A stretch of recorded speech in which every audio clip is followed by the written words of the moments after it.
Where have you been, you little chicken? Everyone's gathered, and the table isn't set. Her husband's roar echoed through the apartment so loudly that Alyona flinched and nearly dropped her salad bowl. December 23rd, 5 minutes to 10 p.m. The guests were already seated in the dining room, and she was still rushing around the kitchen, trying to finish the last dish. Are you even capable of getting anything done in time? Igor burst into the kitchen. He smelled of expensive cologne and alcohol. He had already managed to drink with his friends while she was straining herself at the stove. Alyona remained silent, wiped her hands on her apron, and picked up a plate of cold cuts. 42 years old, 15 years married to this man, and every holiday turned into hell. But tonight would be her last. She had already made up her mind. Igor, how is your cook? Her mother-in-law's shrill voice rang out from the dining room. I told you she's a lousy hostess. Elena bit her lip and carried the dish to the table. The guests' glances slid past her with indifference. No one noticed that she'd been standing on her feet for 2 days without sleep, that her arms ached from peeling kilograms of vegetables, that her back ached from lugging 8 heavy bags home from the store alone. Finally, Igor muttered, without even looking at her, hurry up and set the table, people are waiting. 15 years ago, everything was different. Elena met Igor 6 months after her divorce from her first husband. She was 27 then. She worked as an accountant in a large company and was raising a 7-year-old daughter, Katya. Igor seemed reliable to her. A serious entrepreneur, the owner of a car repair shop, a confident man. He courted her beautifully, flowers, restaurants, and promised to take care of her and their daughter. The first year of marriage was bearable.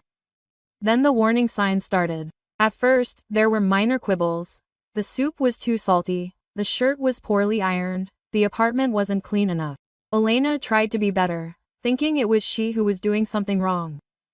When Katya turned 10, Igor said, "Get the hell out of work.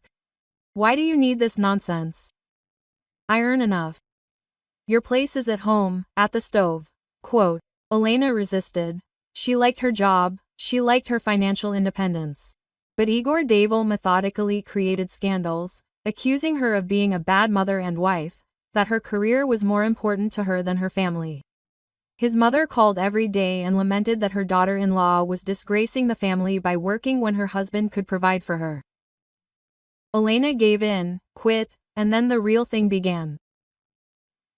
Without a job, without her own money, she found herself completely dependent. Igor gave her money for groceries strictly by receipt, demanding an accounting of every kopeck. If she asked to buy something for herself, she was met with a disdainful look. What do you need a new jacket for? You're sitting at home, no one sees you. The humiliations accumulated like a snowball. Elena remembered everything. Each one was especially etched in her memory.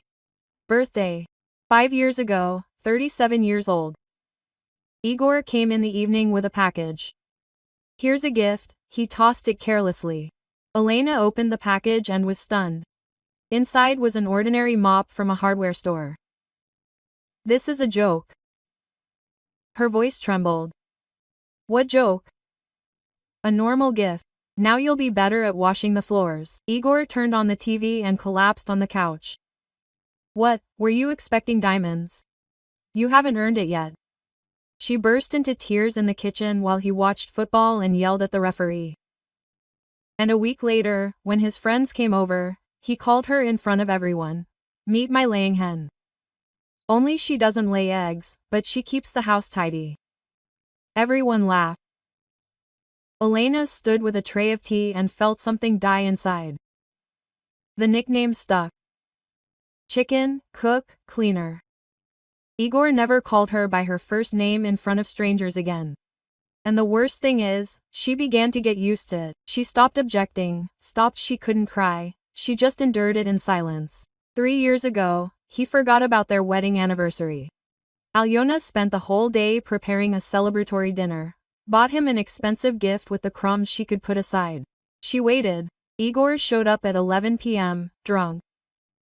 Oh, right, there was a wedding, he muttered, seeing the set table.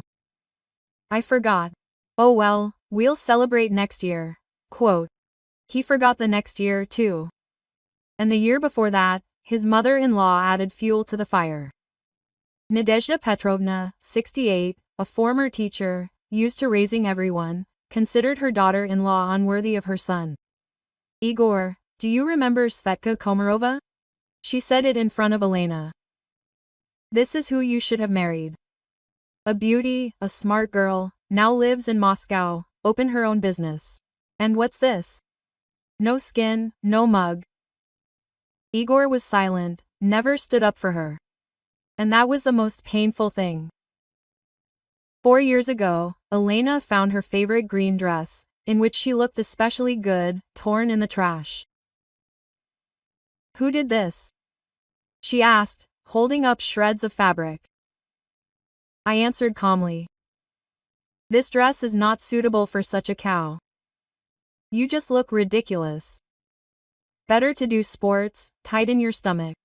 With a height of 165, Elena weighed 62 kilograms. She had no excess weight, but she began to believe that something was wrong with her. Night concerts became regular. Igor would come at 2 a.m. drunk, wake her up and demand that she eat. Quickly to the kitchen, do something. Elena, I'd get up and go make some eggs or reheat last night's dinner. I'd stand in the kitchen at 3 a.m., swaying with exhaustion, while he'd chew, staring at his phone. Not tasty. It's too salty, he said, pushing the plate away. She had completely forgotten how to cook, and she was starting over. The turning point had happened 3 months ago. Elena accidentally saw a message on her husband's phone. Christina, 28, a manicurist from the salon across the street from the auto repair shop. Photos in which she was almost naked. Tender messages from Igor. Those words that he hadn't said to his wife for 10 years. I miss you, honey. See you today. You are the most beautiful sunshine. I can't wait to see you. Elena read and didn't cry. Something inside didn't crack, didn't break, it just froze. Turned into ice. She didn't say anything, didn't make a scene, she just started digging further. It turned out that Christina wasn't the only one. Olga, 32, an administrator at a cafe. Marina, 25, a salesperson at an auto shop. Igor was completely overwhelmed with grief. About Alyona hadn't suspected it, but she found the most interesting things on his computer. Documents, financial reports, shady schemes, tax evasion, counterfeit spare parts that he bought for pennies and sold for 3 times the price, passing them off as genuine. Alyona was an accountant, she understood everything perfectly. And another document, a deed of gift. Igor transferred their shared apartment, which they bought together 12 years ago, to his mother 2 years ago. This was illegal without Alyona's consent. She made copies of all the documents, saved them on a flash drive, emailed them to herself, and waited for the right moment. Preparations for the new year began with a call from her mother-in-law in mid-December. Alyona, we're celebrating at your place this year. I'll come. Quote, Igor and his sister Vika with her husband and children, Igor's friends. There will be about 15 people. Try to cook well.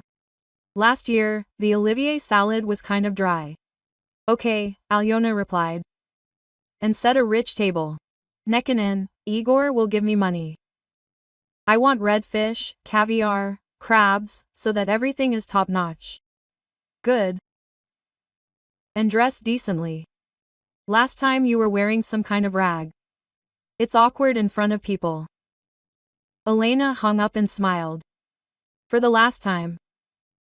Let this be the last holiday she throws for them. A memorable one. Igor gave her 20,000 for food, generous by his standards. Usually he gave 5,000 a week and demanded a report. Just so that everything is up to par. Understood. Don't embarrass me in front of people. Understood. She spent 2 weeks before the holiday preparing. She went shopping, chose groceries, lugged heavy bags. Igor promised to help, but he was always late, either at work or with friends. Elena knew he was dating Christina, but she kept quiet. On December 21st, she got up at 6 a.m. and started cook. Salads, appetizers, hot dishes, 15 dishes in total. Her arms were so tired she wanted to cry. Her back ached, but she continued. December 22nd, she continued. By evening, the refrigerator was packed to the brim. Igor looked into the kitchen and nodded normally. Just make sure you don't ruin anything. And he left. December 23rd, the morning began with a call from her mother-in-law. Alyona, you remember that I don't eat mayonnaise. Make me separate salads with olive oil. Good. And don't make herring under a fur coat. It's bad for my stomach. Better make some kind of gourmet salad with seafood. Good. And Vika's husband is allergic to nuts. Make sure there aren't any anywhere. Alyona hung up and returned to the stove. Another 6 o'clock work. At 8 p.m., she was on edge. Fatigue washed over her like a wave. She wanted to fall and not get up, but the guests were supposed to arrive at 10 o'clock. Everything needed to be finished. Igor was walking around the apartment with a glass of whiskey, starting to drink early to set the mood. Are you managing there? He shouted toward the kitchen. Yes, almost everything is ready. See to it that everything is perfect. At 9:30, the intercom rang. Guests had begun arriving early. Elena was rushing between the kitchen and the living room, setting the table with dishes. Her hair was disheveled, her apron was stained, her hands were shaking with fatigue. At 5:10, a crowd of mother-in-law, Vika with her family, 3 friends, Igor with his wives, poured into the apartment.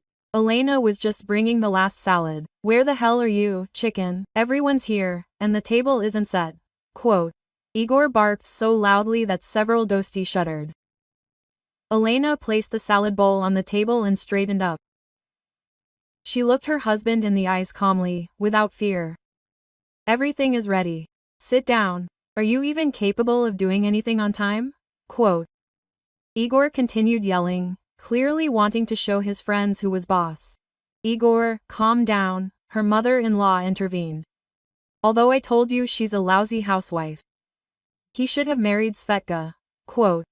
Elena silently walked into the kitchen, took off her apron, washed her hands, and looked at her reflection in the mirror, a tired, aged face. When did this happen? When she turned from a confident woman into this hunted shadow, she returned to the hall. The guests were already sitting at the table, pouring drinks, laughing. No one thanked her. No one even looked at her. Igor was making a toast to the new year. To success in business, to true friends. No one will raise a glass to me, Elena thought and sat down in her place in the corner of the table. The feast was noisy. The guests ate, praised the dish, but turned to Igor. Igor, an excellent table. Well done. He nodded, accepted the praise, as if he had cooked it all himself. About at midnight, one of his friends, Vadim, quite drunk, laughed loudly at Igorek. Maybe you should change your wife? At least mine is pretty, while yours is so drab. Quote. Everyone at the table fell silent for a second. Alyona looked up at her husband, waiting for him to say that he would stand up for her, that he would defend her for once. Igor laughed. Come on, Vadim, she's a normal wife. She cooks well, keeps the house tidy. What more could you want? The guests laughed, joining in the joke. The mother-in-law smiled sourly. Vika looked at Alyona with pity, but said nothing. At midnight, everyone stood up, clinked glasses, and made a wish. Alyona made only one wish, to have enough strength. After the chimes, all hell broke loose. The guests continued drinking, demanding that the main course be heated up, more salads brought, more tea poured, dessert served. Alyona turned into a waitress at her own party. At 1:30, she stood in the kitchen over a mountain of dirty dishes. Her hands were clumsy, and her eyes were dim with fatigue. Music and laughter thundered behind the wall. Hey, chicken, Igor yelled. Give everyone a cup of tea and hurry up.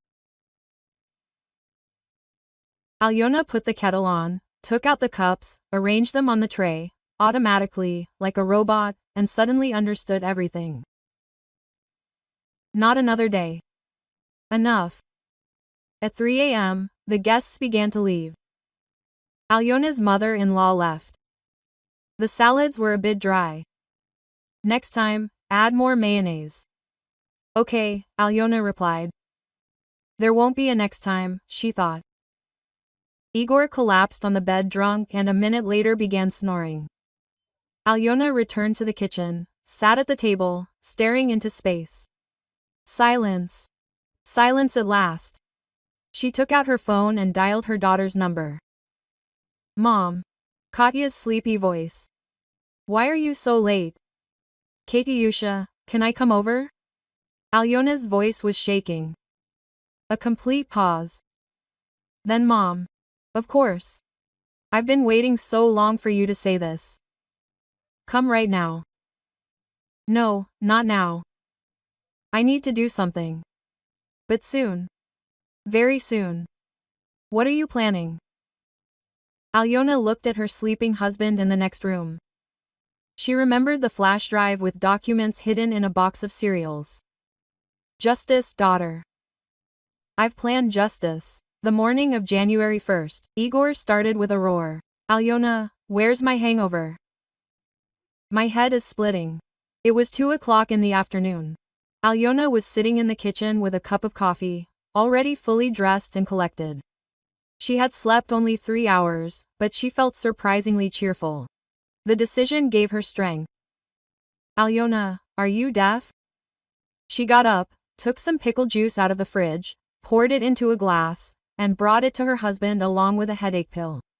Igor was lying on the couch, crumpled and swollen. He reeked of alcohol. At least it can do that, he grumbled, drank the pickle juice in one gulp, and clutched his head. I overdid it yesterday. My head's going to explode. It's okay, you'll survive, Alyona said calmly. Igor looked at her in surprise. Usually she was silent or read sympathetically. Why are you like this today? Nothing. Ordinary. Okay, go cook dinner. I want meat. Something fatty, to make me feel better. No, what?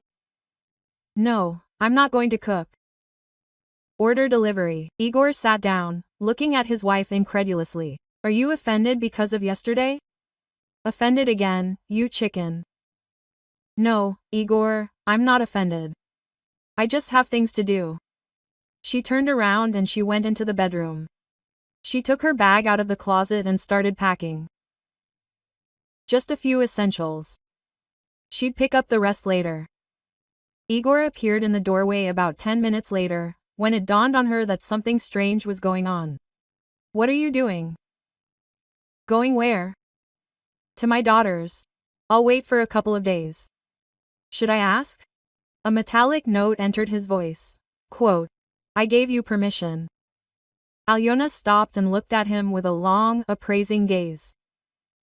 I don't need your permission, Igor. What do you mean, I don't need it? I'm your husband, unfortunately, she said quietly and continued packing. Igor stood there, clearly wondering how to react. Then he waved his hand. It's too late. He'll whine for a couple of days, then come back. It's always like that. He left. Elena zipped up her bag, put on her jacket, and looked back for the last time at this apartment, theirs, which he had treacherously signed over to her mother. She would soon have hers back. Her daughter greeted her at the threshold with hugs. Katya lived in a one-room apartment on the outskirts of Voronezh. She worked as a manager in a trading company. 23 years old, independent, strong. Elena was proud of her. Mom, finally, I'm so happy. Katya hugged her mother tightly. Stay forever. To hell with him. I'll stay, my daughter. But first, I have to do something. They sat in the kitchen. Elena took a flash drive out of her bag. Everything is here. All his dirty deeds, tax fraud, counterfeit spare parts, fake transactions, and an illegal deed of gift for the apartment, because I didn't give my consent. Katya whistled. Mom, are you a detective? Where is all this coming from? I lived with this man for 15 years. Do you think I didn't notice? Alyona was tired and smiled. I just kept quiet, enduring it. But now that's enough. So what are you going to do? I'll ruin his life as methodically as he ruined mine. A steely glint appeared in Alyona's eyes, something Katya had never seen before. The first thing Alyona did was contact her former colleague Marina, who, after quitting her job in accounting, had studied to become a lawyer. They met at a cafe the next day. Marina, I need help. Of course, Alyona, what happened? Alyona laid out all the documents. Marina studied them, her eyes growing wider and wider. Wow, this is serious. He could face up to 5 years in prison if this case goes to court. I don't want to put him in jail. I want to ruin his business, get my share of the property back, and leave. Then let's do it this way. Marina, she pulled out a notepad. We'll challenge the apartment gift agreement in court. We have every reason to do so. The transaction was concluded without your consent, which is illegal. The apartment was acquired during the marriage, meaning it's jointly owned property. The court will rule in your favor. Fine. As for the business, half of the auto repair shop is also yours legally. In a divorce, you're entitled to half, but he's registered everything in his name. It doesn't matter. The business was created during the marriage, meaning it's jointly owned. We're filing for property division. And what about these documents? Elena nodded at the paperwork about the fraud. Marina thought about it. This is a powerful weapon. You can send it to the tax office, otherwise they'll conduct an audit and impose fines. You can use it as leverage when dividing the property, or you can just keep it as a backup plan. I want everything at once, Elena said firmly. I want him to feel what it's like to lose everything. Marina nodded, then let's make a plan. The plan was simple and elegant. First, hit his reputation and personal life, make Igor nervous, make mistakes, then hit his business, and finally, take everything back through the courts. On January 3rd, Elena took action. The first blow of the mistress. She knew about Christina, Olga, and Marina. Igor's phone still contained correspondence with all three. Photos. Elena had copied everything a month ago. She created a fake account on vKontakte. A young woman named Anna. The profile looked credible. Under Anna's name, she wrote to Christina, "Hi, I don't know how to tell you this, but you and I are dating the same man. Igor, the owner of the auto repair shop on Leninsky Prospect. Here's the proof." I've attached screenshots of Igor's correspondence with Marina. Affectionate messages. Photos in bed. Fresh from December. Christina replied within 10 minutes. Is this true? That jerk, unfortunately, yes. I thought you should know. An hour later, Elena did the same with Olga, showing her Igor's correspondence with Christina and Marina's correspondence with Olga. All three women were furious, and all three simultaneously wrote Igor angry messages. Igor's phone started ringing off the hook. Elena, sitting with her daughter, imagined him rushing around, trying to deny everything, to calm everyone down. She almost laughed, but that was only the beginning. On January 5th, Christina couldn't take it anymore and came to the auto repair shop. She made a scene right during working hours. Customers and mechanics stood there gaping while she yelled at Igor, calling him a liar and a traitor. At some point, she grabbed a wrench and threw the office window. The glass shattered.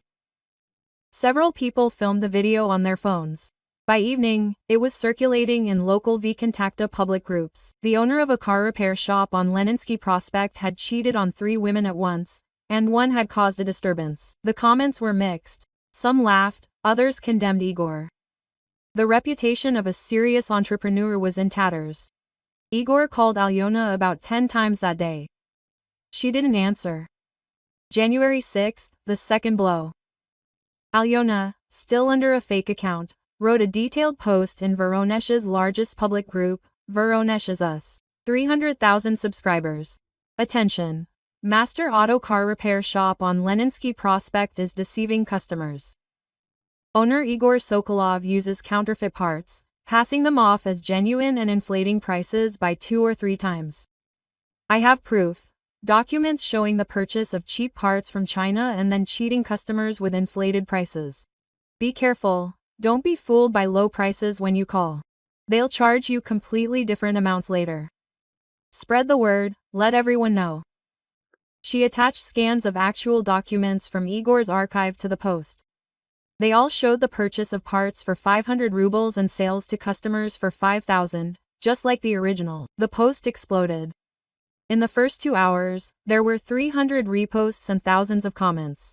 People shared their stories of being scammed by this service. Some wrote that they had long suspected something was wrong. Others thanked the author of the post for the warning. By evening, the auto repair shop's phone was red hot with calls from angry customers. Several people demanded refunds and threatened legal action. Igor tried to fight back, explaining that it was slander, but the evidence was irrefutable. On January 7th, the flow of customers dried up. Appointments a week in advance were cancelled. People were afraid to deal with a service with a bad reputation. Igor was going crazy. He was calling Alyona 20 times a day, sending messages, "Alyona, come back. I need your help. Stop sulking. This is stupid. Where are you anyway? Katya isn't talking." Elena read and silently deleted. January 8th. The decisive blow. Elena collected all the documents on tax fraud, packed them in an envelope and sent them to the tax office. Anonymously, as a concerned citizen, she attached a detailed description of all the schemes by which Igor had evaded taxes over the past 5 years. The amounts were impressive, about 6 million rubles in unpaid taxes. 3 days later, on January 11th, an audit came to Igor. The tax office was not joking. They sealed some of the documents, seized computers, and began a thorough audit. Igor was paler than chalk.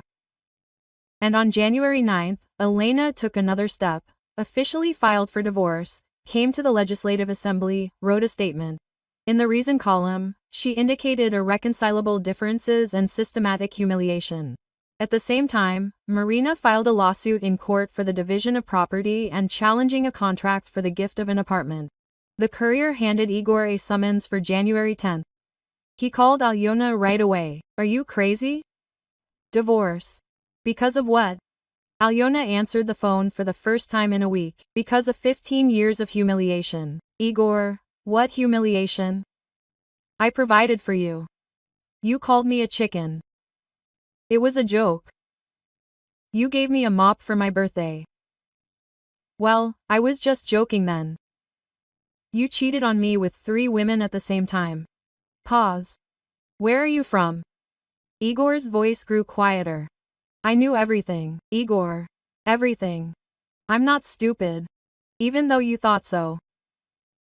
"Alyona, let's talk calmly. Come home, we'll discuss it."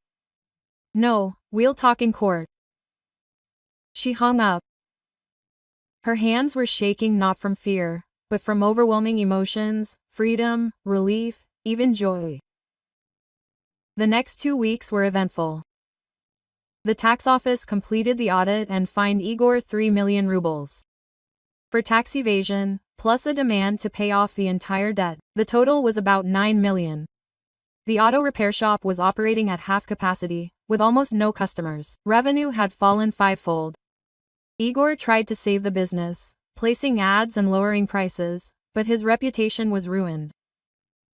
His lovers sent him farewell messages one after another. Christina wrote, "You're a pathetic liar. Don't ever write to me again." Olga and Marina silently unfriended him. His friends also turned away. Having learned about the scam, Vadim and his other friends stopped answering their phones. No one wanted to deal with someone who suddenly had problems with the tax office and would be audited. Igor was left alone. He tried to call Elena every day. He sent messages, first angry, then pleading. "You ruined my life. It's all because of you, witch. Elena, please, let's talk." I was wrong. I understand. Let's start over. Quote. Elena didn't answer. On January 25th, Igor arrived at Katya's apartment. He rang the intercom. Katya, he said, it's me. I need to talk to my mother. She doesn't want to see you. Quote. Katyusha, please, 5 minutes. Katya looked at her mother. Elena nodded. Quote. Let him come up. Let him see that I'm not broken. Igor went up to the 3rd floor. He looked terribly haggard, unshaven, wearing a wrinkled shorts. In 3 weeks, he had aged 5 years. Elena opened the door. She stood there, calm and collected, in clean house clothes, with fresh makeup. Igor looked at her, not recognizing his harassed, downtrodden wife. Before him stood a confident woman with a cold gaze. Quote. Elena. He stepped forward, but she raised her hand. Stop. Talk for 5 minutes. I was a fool, a complete fool. Forgive me, please. His voice trembled. I understand that I hurt you, said nasty things. Didn't appreciate you. But let's fix everything. Come back, and I will change, I swear. Elena was silent, looking at him. I love you, Igor blurted out, and tears streamed down his cheeks. I really do love you. I'm just a fool, I didn't know how to show it. 15 years, Igor, Elena said quietly. For 15 years I waited for at least one kind word. Quote. At least once, for you to take my side when your mother insulted me. At least one thank you for dinner. 15 years. I know, I understand everything, but now I'm different. No, Igor, you're not different. You were just scared that you lost the maid, the free cook, the cleaner who put up with it all. That's not true. That's exactly it. Her voice became firmer. If your business had been going well, if your mistresses had stayed, you wouldn't even have remembered me. Elena, go away. She turned to the door and said, please don't come again. Igor fell to his knees right in the entryway. I'm on my knees, begging you. Come back, quote. Elena turned and looked down at him. This pathetic man, her husband, who had humiliated her for 15 years, was on his knees. It's too late, she said, closing the door. A moment later, she heard sniffling behind the door, then footsteps descending the stairs. Katya hugged her mother of mothers. You're great. I'm so proud of you. Quote. Elena wiped away an unwanted tear. I feel pity and relief. I'm proud of myself too, my daughter. Quote. The first court hearing on the division of property was scheduled for February 10th. Elena arrived with Marina, her lawyer. Igor came with his lawyer, a young man who looked insecure, and his mother-in-law. Nadezhda Petrovna entered the courtroom like a queen, proudly raising her head, saw Elena, and snorted contemptuously. Here comes the prostitute to divide the property. Elena didn't even bat an eyelid. She turned to her mother-in-law and said calmly, quietly, Nadezhda Petrovna. If you insult me in front of witnesses again, I will sue you for slander and win. So hold your tongue. The mother-in-law was taken aback. Alyona had never responded to her before. She was about to say something, but Marina stood next to Alyona and smiled coldly. I am attorney Alyona Nikolaevna, and I officially warn you of the legal consequences of slander. Continue with the minutes and the lawsuit. Quote. Nadezhda Petrovna turned pale and fell silent. The judge, a woman in her 50s with a tired expression, began the hearing. The case concerns the division of jointly acquired property of the Sokolov spouses. Plaintiff Alyona Nikolaevna Sokolova demands that the apartment gift agreement be declared invalid and the property be divided equally. Defendant Igor Petrovich Sokolov objects to the claim. Marina has risen, Your Honor, to present evidence. The apartment at 23 Leninsky Prospect, apartment 48, was purchased in 2013 with funds from both spouses. This is jointly held property. In 2023, Igor Petrovich Sokolov, without his wife's consent, executed a deed of gift for this apartment in the name of his mother, Nadezhda Petrovna Sokolova. His wife's consent was not obtained, which is a gross violation of the Family Code of the Russian Federation, Article 35. The judge examined the documents. Do you have proof that consent was not obtained? Yes, Your Honor. My client claims she did not sign any documents. Moreover, we requested a handwriting analysis of the signature on the deed of gift. It showed that Alyona Nikolaevna's signature was forged. Igor jumped to his feet. That's not true. She signed it, she simply forgot. Quote, Igor Petrovich, sit down, the judge said sternly. You will testify when asked. Igor's lawyer, a confused young man named Dmitry, tried to object, Your Honor. 2 years have already passed. How can this be proven now? Quote. Marina interrupted the expert's conclusion. The signature is forged. The transaction is void. The hearing lasted 2 hours. Marina methodically laid out all the cards, the apartment purchase documents, statements showing that both spouses contributed funds, the expert's report on the forged signature. Igor's lawyer had nothing to say in response. The judge postponed the decision for 2 weeks, but it was clear which way the scales were tipping. After the hearing, Igor caught up with Alyona at the exit of the courthouse. Are you serious? Are you seriously trying to take my mother's apartment away? Not your mother's, but what is rightfully mine. Alyona didn't stop, continuing to walk toward Marina's car. She's 70 years old. Where would she go? When you transferred the apartment to her, you were wondering where I would go in the divorce. Alyona turned around. No, Igor, you thought I'd never leave, that I'd put up with it forever. My mother has nothing to do with it. This is between us. Your mother participated in my humiliation for 15 years. She supported every insult you made. She compared me to other women, said I was unworthy of you. She had a lot to do with it. Alyona, I beg you. A pitiful note appeared in Igor's voice. At least leave the apartment to your mother. Take half of the business. I don't mind, but the apartment is not. Ellipsis. Igor couldn't take it anymore and started shouting. Vindictive. I provided for you for 15 years. You lived like you were behind a stone wall, and this is how you thank me. Alyona stopped, turned to him, looked straight into his eyes without anger, without fear, only with cold calm. I was your unpaid servant for 15 years, whom you humiliated at every opportunity. You didn't provide for me, you bought my silence. Now I'm not silent anymore, and you're collecting the bills. She got into the car, and Marina drove away. A week later, Igor received a notice from the tax office. If he didn't pay 9 million rubles, the property would be seized and foreclosed on within 3 months. He had no money. The car repair shop was bringing in pennies. The customers never returned after the scandal.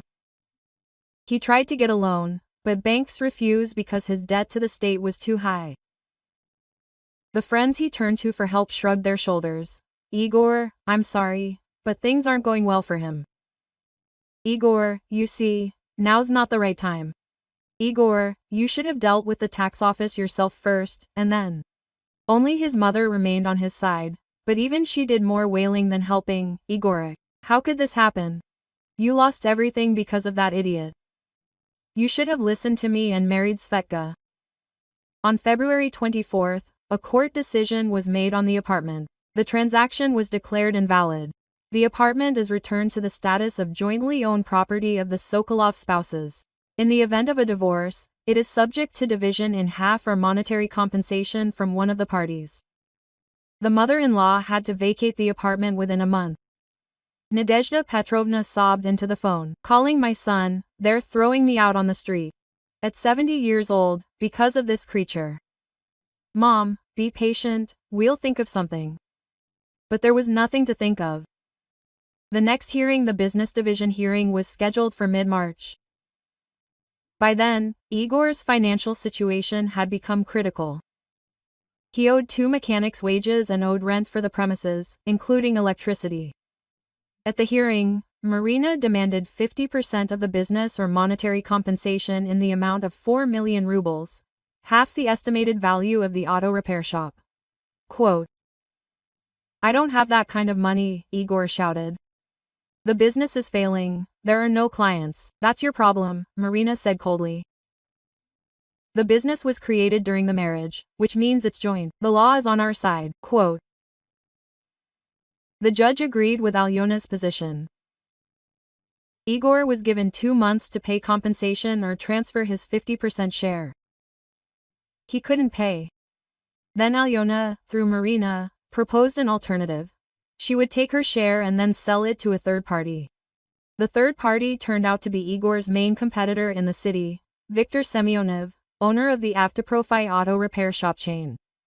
He had long wanted to take over Igor's business. When Elena received her share through the court, she sold it to Semyonov for 2 million rubles.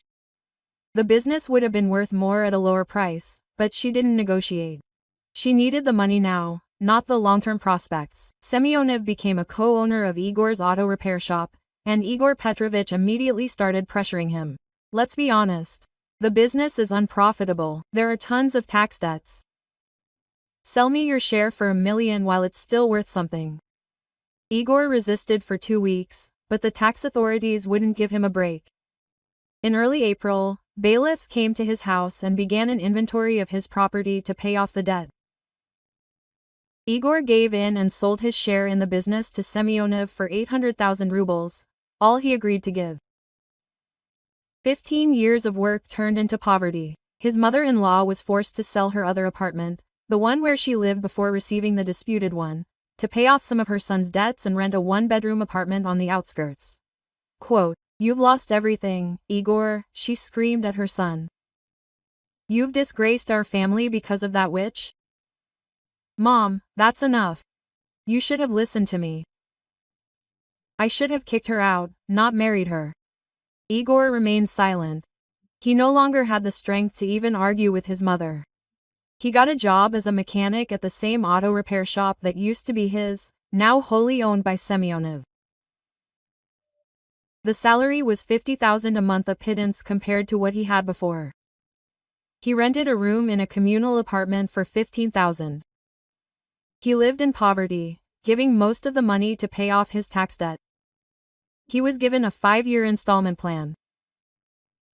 March and April passed, and Alyona started a new life. With the money from the sale of his share in the business and half the cost of the apartment, Igor had to pay her 3 million in compensation. He took out a loan. Alyona bought a small 2-room apartment on Tikaya Street in a residential area. Bright, cozy, hers alone. She got a remote job as an accountant in a Moscow company. Salary 80,000 rubles. Flexible schedule. For the first time in 10 years, she was working again, earning her own money, and not depending on anyone. It was an intoxicating feeling. At the end of March, she met Mikhail. By chance, in a bookstore.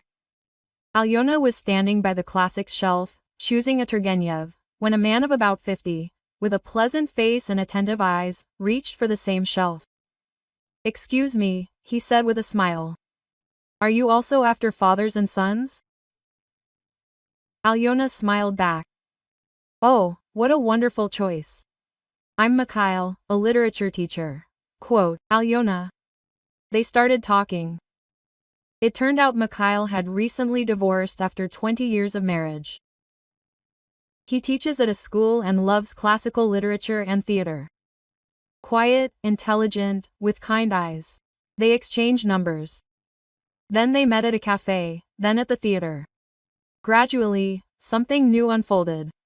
Mikhail was the complete opposite of Igor. He asked Alyona about her opinion, listened attentively when she spoke, opened doors for her, thanked her for every little thing. After their meetings, Alyona returned home with a feeling of lightness, as if wings that had been folded for 15 years were unfurling. "You have a wonderful understanding of literature," he said after their book discussions. "You have a sharp mind. Smart?" She, who was called a chicken for 15 years, Quote, in May, Elena threw a housewarming party. She invited Katya, Marina, a couple of old friends with whom she had finally reconnected, and Mikhail. The small apartment filled with laughter, comfort, and warmth. Elena set the table not out of obligation, not out of fear that someone would be unhappy, but out of a pure desire to please her loved ones. Katya raised her glass to Elena. To the strongest, bravest, most amazing woman. To my mother, to Elena. Everyone joined in. Elena looked at these happy faces and felt warmth spreading inside. This was it. This was the very happiness she had dreamed of for 15 years. Not diamonds, not fur coats, not cars, but simply respect. Warmth, the right to be yourself. After the guests left, Mikhail stayed to help clean up. No need, Elena said. I'll do it myself. I want to. Quote, he took a sponge and began washing the dishes. They worked side by side in silence. Then Mikhail put his arm around her shoulders. Are you happy? For the first time in years. Yes, I'm glad. He kissed the top of her head tenderly, without demanding anything. And Alyona understood this was exactly what she deserved. Not humiliation, not insult, but respect and tenderness. At the end of May, Alyona met Igor by chance. She was driving to meet Mikhail, stopped at the mall to buy flowers, and saw him at the florist. He stood with his back to her, examining the price tags on the bouquets, looking older, haggard in a cheap jacket and worn jeans. Not at all the self-confident man she had married. Alyona could have left without attracting attention, but she decided to approach. Igor, he turned around, saw her, and so many emotions flashed across his face. Surprise, pain, shame. Alyona, hi. Hi. They were standing, facing each other. Two strangers, once spouses. How are you? Igor asked quietly. Wonderful, Alyona answered honestly. For the first time in many years, wonderful. He nodded and looked away. I'm glad. Really glad? And you? And me? He smiled bitterly. I live. I work as a mechanic. I pay my debts, I rent a room. I see. Pause. You look good, Igor said. Even prettier. Alyona really had changed. She lost 5 kilograms, started taking care of herself, bought new clothes, inexpensive but flattering. She got a haircut and a light coloring. Her eyes were shining brightly again, not dull as before. Thank you. Do you have someone? The question sounded painful. Yes. A good person. Igor nodded and ran his hand over his face. I understood everything, Alyona. Too late, but I understood. You were the best thing that happened to me. And I trampled you. Yes. Can you forgive me? He looked into her eyes pitifully, begging. Not to come back. I'm not asking. Just forgive, so that at least this way I can feel better. Alyona thought. 15 years of humiliation. A mop for my birthday. A chicken, cheating, betrayal. It all flashed before her eyes. Igor, I have forgiven you, she said calmly. Forgiveness is for my peace of mind, not yours. I have let go of all the anger, all the rage. It doesn't hurt me anymore. Igor's face lit up with hope, so maybe. But that doesn't mean I'll go back to hell, Alyona interrupted him. Forgiveness doesn't cancel the consequences. You got what you deserved. I got what I deserved. Freedom and respect. We are clients. Alyona, bless you, Igor. She turned and walked towards the exit. Alyona, he shouted after her. Is there really no chance? She turned around. She looked at him for the last time. You had a 15-year chance. You wasted it and left. Another 6 months passed. Alyona lived, worked, and dated Mikhail. Their relationship developed slowly. They both carefully endured the divorce. Both were cautious, but with each passing day, Alyona understood this real thing more and more. This is what she was looking for. Mikhail never raised his voice, never criticized, consulted her on any issue, called her by name with tenderness and respect.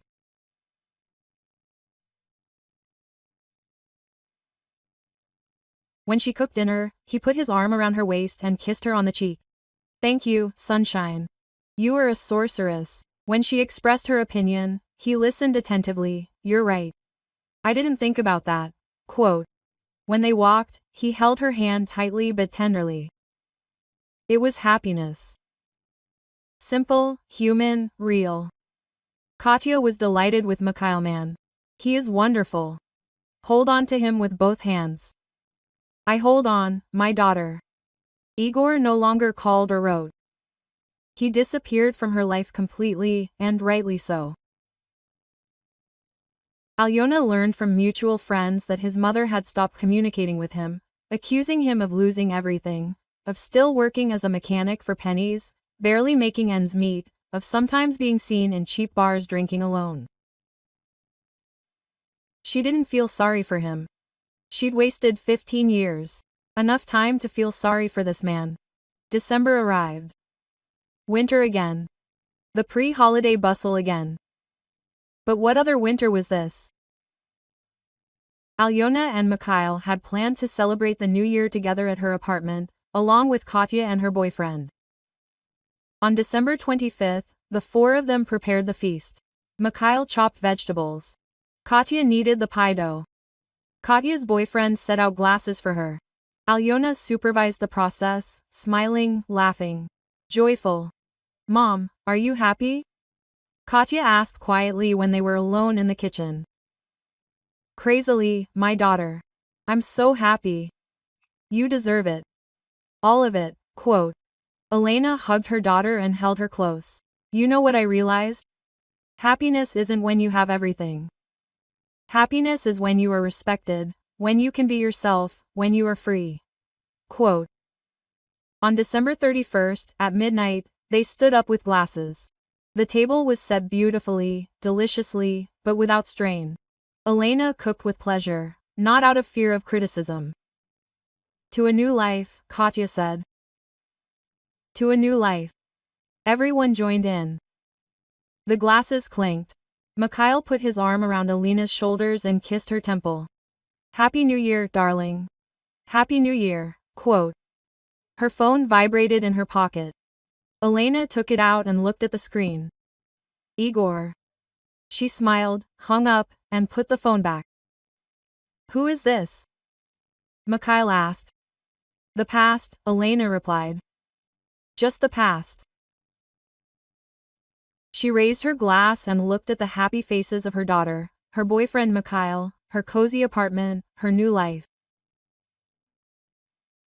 For 15 years she had been a chicken, 15 years of humiliation, pain, and betrayal. But now she was simply Elena, free, strong, happy Elena. And it was the best thing that could have happened to her. Thank you for listening to the end. If you found this story interesting, subscribe to the channel and like it so you don't miss new videos.